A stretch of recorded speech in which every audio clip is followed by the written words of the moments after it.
Understand that 100% security is impossible and you'll drive yourself mad trying to get there. So what are you going to do knowing that you are going to have a vulnerable network? What layers of defense, what layers of detection do you have in place so that if somebody, or when somebody breaks in, that you will be able to defend, making sure you are doing incident simulations.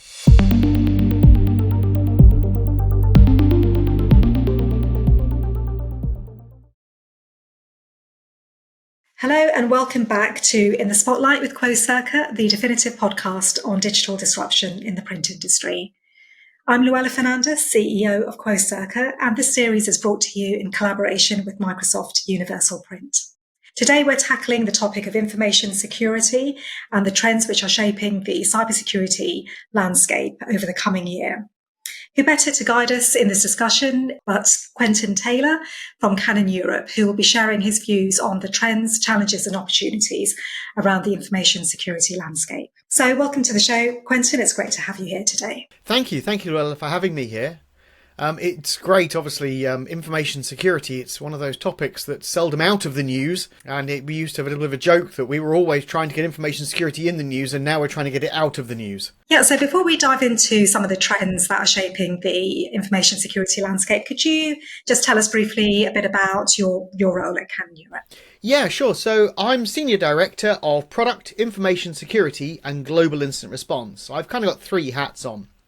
So I'm a bit unusual in the information security space in that I look after internal information security, but I also look after product security for Canon EMEA, and I look after global response. That means that if anyone reports a product security issue on any of our products, anywhere in the globe, it comes through to my team for initial triage, and then we will work at actually fixing that particular problem. So if we could start with, clearly, as I mentioned, the threat landscape is intensifying, and particularly due to the rise of AI. Could you share, particularly what cybersecurity trends you think will be most critical to shaping the industry this year?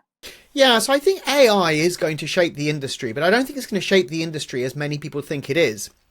AI is an unusual thing in that it's benefiting the attackers. Certainly, people are able to write more convincing phishing lures, but sometimes do they want to write a more convincing phishing lure? Because sometimes they want to pick out the people who might be susceptible to replying, and a very convincing phishing lure will essentially get people who may not be susceptible to step 2 going in.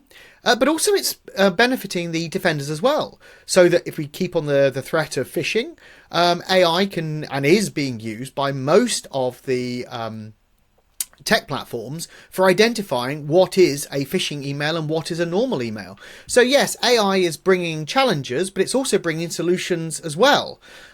Even Canon's got that in the new Image Force solutions, got AI to be able to work out what security settings are needed to be set on that printer. So pretty much everyone is now starting to use AI to benefit. So yes, AI is going to be one of those big trends, but it's not going to be the one that's going to define security this year. Yeah, like you say, AI is clearly having an impact on the workplace and creating more vulnerabilities and exposure to risk. It definitely feels like AI is changing the rules around cybersecurity. So based on that, and you mentioned that AI is not the only challenge, what would you say are the greatest mistakes or misconceptions that businesses have around information security? One of the big problems they have is a lot of people think that they need to be on that bleeding edge of information security, that they need to be detecting the latest and the greatest issues. And certainly you do.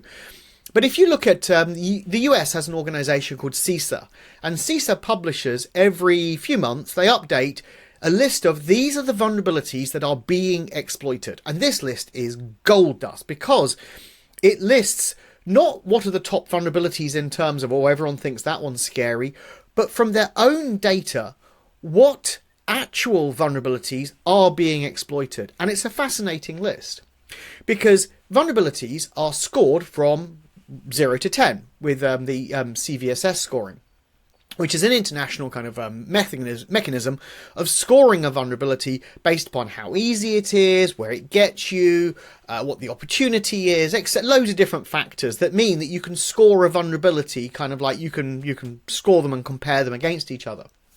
And typically, lots of people say, anything above around 8 or 9 is really serious, and 10s we've got to fix. But if you look at CISA's list, you don't see many 10s in there. And why do you not see many 10s in there? Well, because 10s get all the attention, so people fix them. You see lots of 6s and 7s in there, and lots of 8s in there, where people have gone, well, maybe that's not as serious, I'll leave that. But then, well, it's all in the eye of the beholder, because if you've got the exploit to be able to break into somebody's systems and it works reliably, well, that's what the attackers want. They don't want a very intelligent exploit. They want an exploit that's going to work and be industrializable, and actually have people who can just, non-techie people, just run that exploit and break into the systems. And that's what we actually tend to see that's going on. We see these much lower level vulnerabilities being chained together to actually break into very, very big and very important organizations. Yeah, that's interesting. So basically the fact that organizations are aware of these different levels of risk that they may be spending or prioritizing, protecting compromise for those higher risks and potentially leaving vulnerability. Well, and this is the problem, is you have to, perfect security is impossible. You have to leave, you will be, if you're working in a large environment, there will be a certain percentage of machines that are vulnerable. You just won't be able to patch them all. And so you need to have a plan to say, well, if I know I can't patch them all, what am I going to do about the ones that I know by definition will be unpatched? What am I going to do in that particular respect? And that, for me, is one of the big misconceptions, that perfect security is possible. And not only is it not possible, it's not attainable, and you'll just drive yourself mad trying to go there. A very, very long time ago, I remember having a conversation with someone who was the head of security for a major oil company. And we were talking about virus infections at the time. And I remember him saying to me, well, actually, our acceptable tolerance, this is the numbers of machines that are infected at any one time, we allow up to 2%. And I remember going, 2%? My target's 0%. He goes, and how's that working out for you? And I went, well, we're currently tracking about 1 point something. He goes, exactly. Why not just accept the fact that that is your normal? And he goes, and you're not losing money, you're able to operate. I went, yes. He goes, so maybe you can operate around. Now, with ransomware, it's a bit different now. 1% might be a huge problem. We've got different tools in place. But you have to, what I'm trying to say is, when you've got a dial that goes from green to red, there's an amber in between. And sometimes you want that dial all in the green. But sometimes you might say, well, red's bad, but amber's probably tolerable. So for some things, I can accept the fact I can't have perfection. So where do I need to be? And where should we be for our organisation? And that, where the definition of toleration is, where the definition of amber is different for every organisation. Yes, and I guess, like you say, every organisation will have to set realistic expectations around what their cybersecurity posture is. And I think that leads nicely to the next question, which is, you touched on some of those challenges that IT teams are facing. What do you see as those biggest challenges? Because I guess there's always the challenge of balancing security, but maintaining productivity for employees, but also cost and, the potential reputational damage and legal costs of a data breach. So could you maybe talk to that? Yeah, the problem is that what people don't tend to realise is that as information security tends towards perfection, costs tend towards infinity. And I remember somebody joking about the most secure computer is one that is powered off, encased in concrete and buried somewhere that no one ever remembers. And that kind of is the truth. You can't have perfect security. Even intelligence agencies who spend billions a year trying to be secure can be taken down by a malicious insider, and we've seen that happen several times. So understanding that perfection is impossible, and what will you do? But some of the bigger problems that we see are people not having visibility on what their network looks like. An attacker does. And we've often, when we've gone to speak to companies, we say, look, do you scan your network? And because, well, we do. We look at open source intelligence services and we look at our own. And sometimes when we have conversation with companies, we also look at the open source intelligence sources for their network. And we ask them, so do you scan it? Yes. And we go, well, what's this then? And they go, oh, I didn't know what that was. It's like, well, are you really scanning if you're not looking at what the view that the attacker has? And so understanding what it is that you've got sitting out there on the internet is really, really, really critical. Because a lot of the attackers are not breaking in with some super magical way of breaking in. They're walking in through an open door. They're going and buying credentials off of the internet. This is really, really, really, really common, credential theft. It was announced today about one of the big AI platforms that 20,000 sets of credentials have leaked onto the internet. And everyone say, oh, maybe they've been hacked. And then it's like, well, actually, no, maybe just some credential broker has been hacking PCs. And every time they compromise a PC with, I don't know, Raccoon Stealer or something else, some malware that steals passwords, they then split off all the passwords, send them off, and someone's just gone through and gone, I'll have all the ones that pertain to that AI platform, please. And that's what we suspect. So being aware of the fact that credentials are being stolen and being able to monitor for your own credentials being stolen is absolutely critical. And working out when credentials are walking out of the door. Take, for example, if you're allowing users to synchronize credentials into a personal browser session, for example, into their personal password manager logged into their personal browser session, if their home PC gets hacked and your corporate credentials are in their personal browser session, when they log in at home, that hacked PC now has access to all those corporate credentials which were cached because it just transfers it across the internet. Bang, you've now lost all your corporate credentials as well. So you need to be monitoring if people are actually doing this. And then the last one I really say is a huge issue that people need to be aware of is the amount of legislation. Now, on a product security side, we are now getting more legislation coming through than we've ever had in the past, from things like NIS2, DORA, Cyber Resilience Act, RED, GPSR, all of these things. Now, this is a two-edged sword. So in one way, on the product security side, and these bits of legislation are going to improve the world. They're going to improve products. And I'm really happy about that. But you've got a compliance overhead that you've got to do from a product security side. But if you're on the internal information security side, you can use these bits of legislation to say, actually, software vendors, I'd like to see your software bill of materials. I know legally you don't have to provide it to me under the current legislation, but I'd like to see it, as we know you have to create it. So you have the ability to get hold of information potentially that you never had before. Yeah, and I think there's a few points I wanted to pick up on there. So I think it's really important to emphasize that fact that you need to analyze the environment, and it's very much like the old adage of you can't manage what you can't measure, and I guess that applies to cybersecurity. Exactly. Insight into your environment, how can you proactively monitor and respond to cybersecurity threats and cyber attacks? And I think that's becoming more the case with AI, and you said it's becoming easier almost to steal those credentials, and how do organizations track that, and also how are they able to remediate? And I think that's very important. And like you say, legislation, the whole regulation in terms of the regulatory landscape is becoming more and more complex. But I guess these are creating challenges for your customers in terms of how do they keep up to date with it? It can be quite overwhelming. And, with those challenges, do you feel that IT teams really have the support and resources they need to meet those challenges? And how can they address, potentially the lack of resources, lack of cyber security skills and so on? Yeah, so there's a huge amount of resources out there which can be available for free. So some of the tools to be able to look at your network from the outside, you can look at small amounts of your network for free and you can buy a subscription relatively cheaply.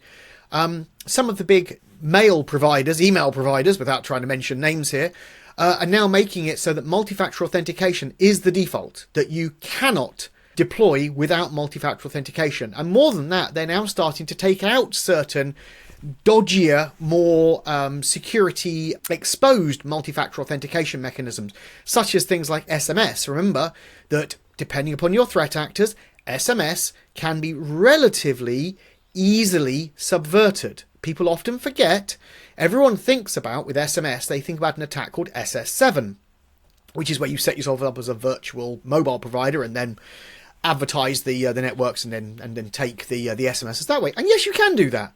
But you can also get someone to walk into a mobile phone shop and say, "Hi, I'm Quentyn Taylor. I've lost my mobile phone. I'd like a new mobile phone, please."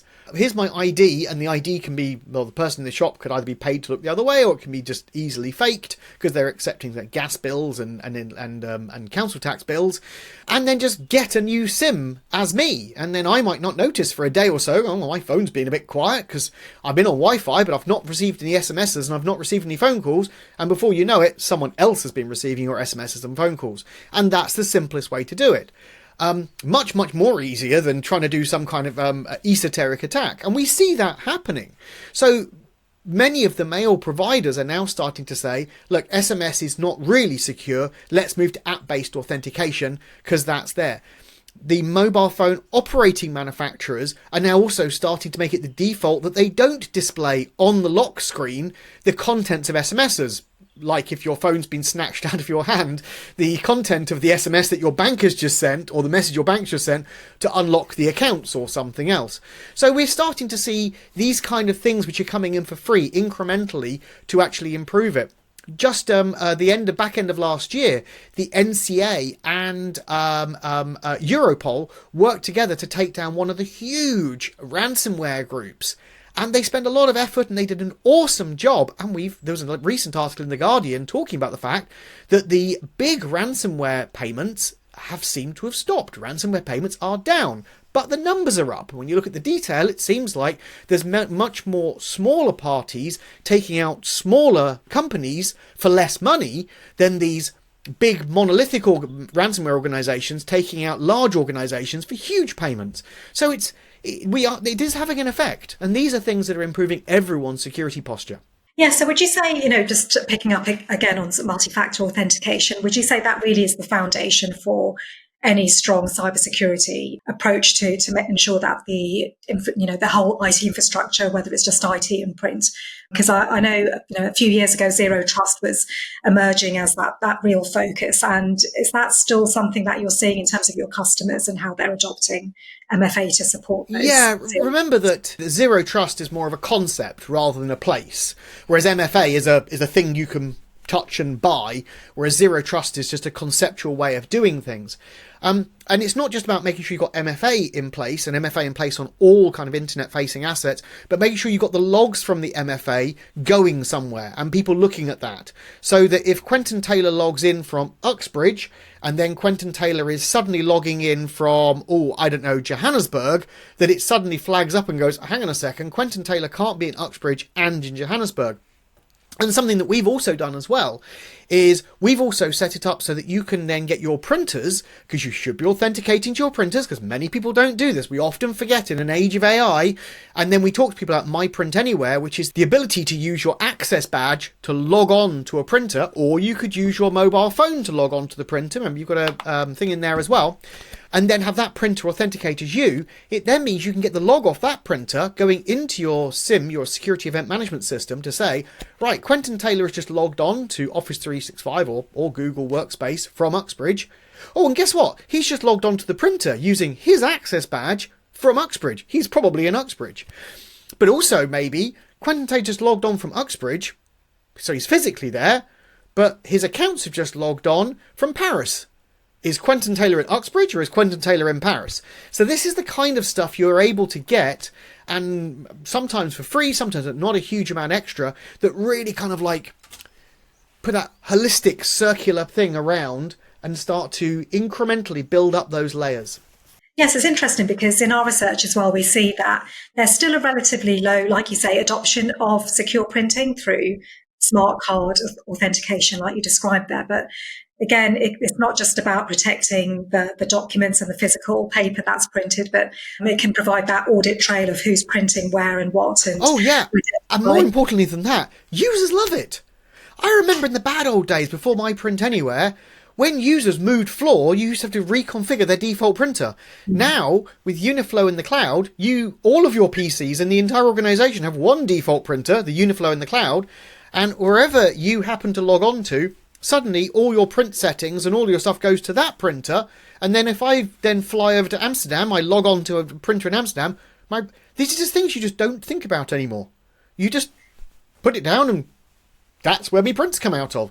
And users love it because they don't have to mess around anymore. And IT loves it because they don't have to do lots of changes whenever people move. Yeah, it's incredible, isn't it? Because I think, as you described with the whole IT infrastructure and print being a key element of that, there's just a real need for organizations to have that holistic view about data across the whole IT environment, whether it's printed or digital. And clearly Canon's a specialist in both these areas, and your focus is really on information security and data security. So could you tell us a bit more about how Canon's products are supporting security from the device, the document, data, and the network as well? Yeah, so obviously it starts from the fact that my team look after both the internal information security and the product security. So we take all of the lessons that we've learned, and we do learn every single day, every day's a school day, on the internal information security side, and we put them into the product security side.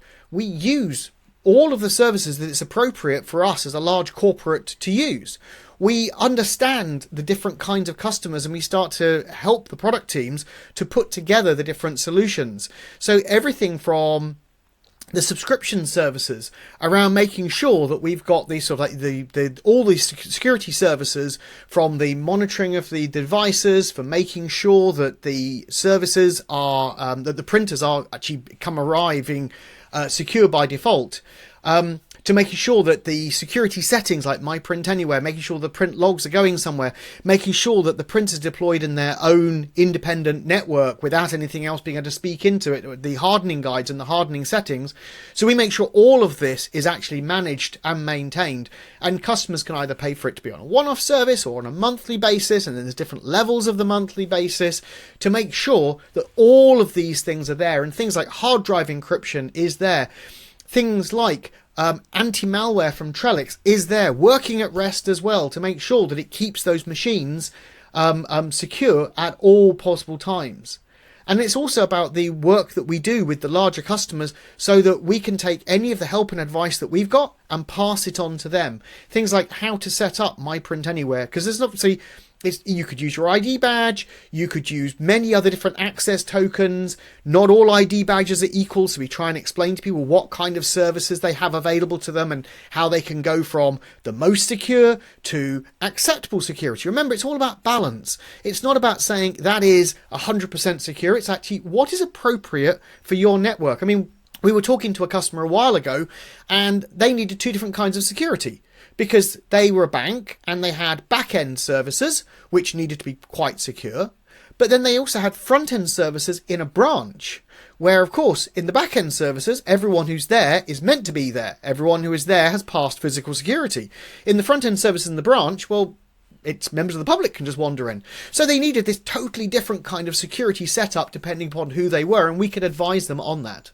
I know Canon recently launched its Image Force platform, and that had some really interesting AI and machine learning features. Could you explain those? Yeah, so the Image Force platform is really, really exciting, because for the first time it's actually using AI to assess the network that it's sitting in, and then make appropriate, and ask some questions, and then make appropriate design decisions as to how the hardening of that individual printer goes on. And this is really, really exciting. Now, obviously, we do offer that also as a service as well, because the AI solution can only see what it can see in the network. But what it can't see is, well, what's coming and what might be happening next week, and what any of the changes that the human being will be able to say. So what are your policies? How do you want this configured? So it's really that the first offerings are really, really set up to help out the sort of the small businesses who might not have an IT department, to make sure they get the same security levels as the larger companies who will have an IT department, may even have a security department, and probably will be able to buy one of these subscription services, either at enhanced or enhanced security or premium security services. Yeah, so it sounds like Canon is working with its customers to manage not only the print environment in terms of security, but also their broader IT environment. Is that really how you're working with? Yeah, so it's all centered around the printer and all, but the printer is like the hub of the sort of the digital world, because you don't tend to print things, scan things, or document things that aren't important. So therefore the printer is absolutely vital to make sure that it is secure, and that all of the data flow in, out and through is actually secure. Remember, the printer is kind of that bastion between the digital and the physical. And wherever you get that transfer between different mediums is where potentially there could be some security risk, which is why Canon is spending so much time and so much effort making sure our customers understand the risks and can take appropriate risk decisions. So what do you think will be the impact in terms of AI going forward, and also potentially quantum computing, which is starting to bubble up? Yeah, so I think AI is going to be very, very balanced. And I think there's going to be a big difference in AI and quantum. I think with AI, we're going to see in real time the incremental benefits and the incremental changes and the incremental risks. I mean, yes, there are, as I said before, there are AI engines that are set up for fraudulent and criminal use. We also saw a person being fooled by face swap technology, and they thought they were giving money to a Hollywood star, and in actual fact they weren't. And we've seen deep fakes as well. But also remember, where we see problems with things like deep fakes, we also see benefits with deep fakes. We use technology internally to be able to auto-translate what someone might be saying in English into other languages. We also saw one of the large charities, UN charities, using a very famous footballer and auto-translating his words, his inspirational words, into multiple different languages so that everyone could gain the benefit of what he was saying. And I see that's going to be hugely, hugely important. I mean, in these kind of these platforms, we're already seeing AI being used to summarize, AI being used to translate, and these are huge benefits. So with AI, we're going to see risk and benefit kind of simultaneously, and they're going to be slowly going like this all the way. But overall, it's here. It's going to be beneficial. Yes, with any benefit comes opportunity for criminals, which is risk. Quantum's a bit of a different one. Quantum, we always hear that we're just about to get a quantum computing breakthrough. And I rather suspect that we will find out 6 months to a year after there has been a quantum computing breakthrough. Because the instant somebody knows there's been a quantum computing breakthrough, the breakthrough is actually limited. Because now suddenly everyone can focus in going, well, we know it's possible, therefore we should all put our research effort into doing it. And quantum computing is going to have huge impacts because as soon as there is a viable quantum computer that can break current encryption mechanisms, we are going to find out about this a year after it actually happened, minimum of a year. And they're going to find out all those algorithms for encryption and hashing and various other things that we depended upon all need to be changed. Now, if you remember the Millennium Bug, this is going to make the Millennium Bug look minor. And the reason I say that is because the Millennium Bug, we had to upgrade large amounts of systems because we couldn't recognize a changeover from 1999 to 2000. But we knew when it was going to happen. We could plan for it. Hey, I was part of teams that were doing stuff. Whereas with quantum, it's going to suddenly come out and we've got to change. And the big change, it really will be, the quantum safe algorithms are a lot more network intensive. So they require a lot more network packets to be able to transfer around. So suddenly network traffic is going to go up dramatically. CPU utilization is going to go up dramatically. If you've got some special daughter board in your main computer to be able to offload all of your SSL traffic, all your encryption traffic to, well, it's going to need to be changed to something else. So there's huge amounts of impact. And I think the best thing people can do right now is to do an analysis of what data you've got that is encrypted, what data you've got that is hashed, and you're generating signatures on, and say, and imagine tomorrow that hashing could be broken, and imagine tomorrow that encryption could be broken. What of that data do I care about? And how easy is it to change that algorithm on that system to something which isn't breakable?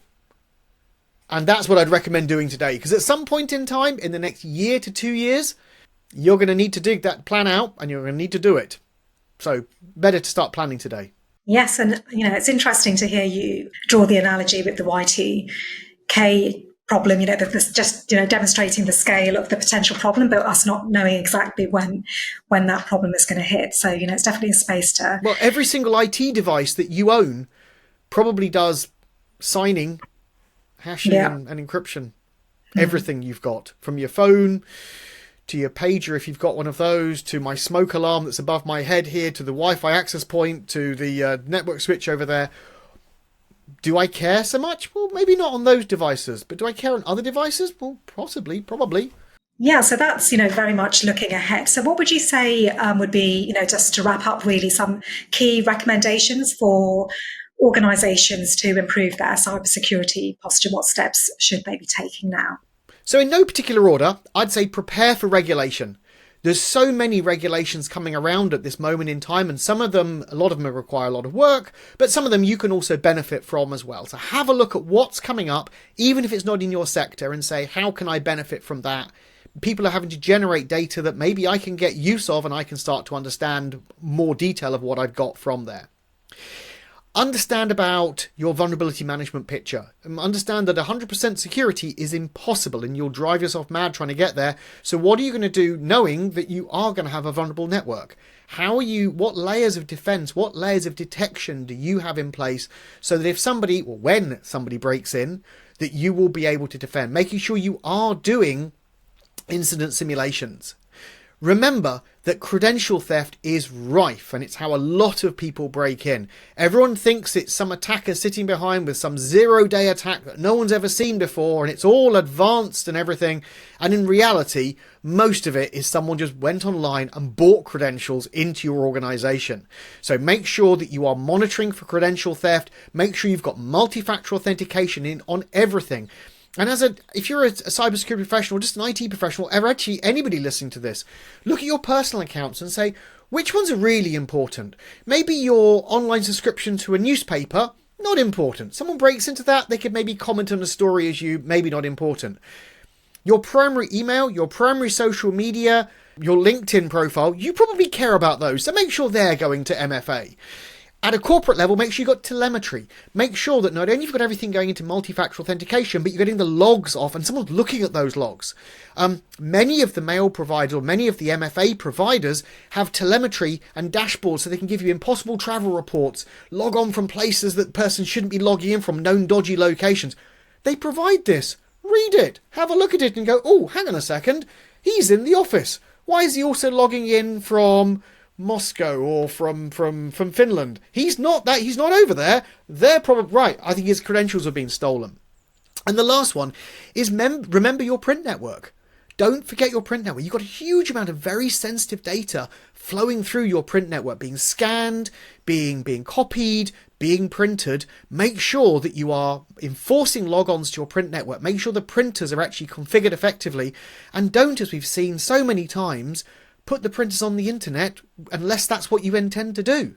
Yeah, some brilliant, really great recommendations there. And it's all about understanding the security risk and vulnerabilities, proactive monitoring, and, as you say, not overlooking the print environment, because that could be that open door to the network, which can create devastation and for many organizations in terms of data loss, lost customers, lost revenue. So, it's been really insightful, and I really appreciate you sharing your views on the landscape. So thank you again for your time. And to say, just the last thing I would say would be, remember that you are going to get hacked. So plan now for that day and think, what will I do? What will I say? How will we do it? Because it's going to happen.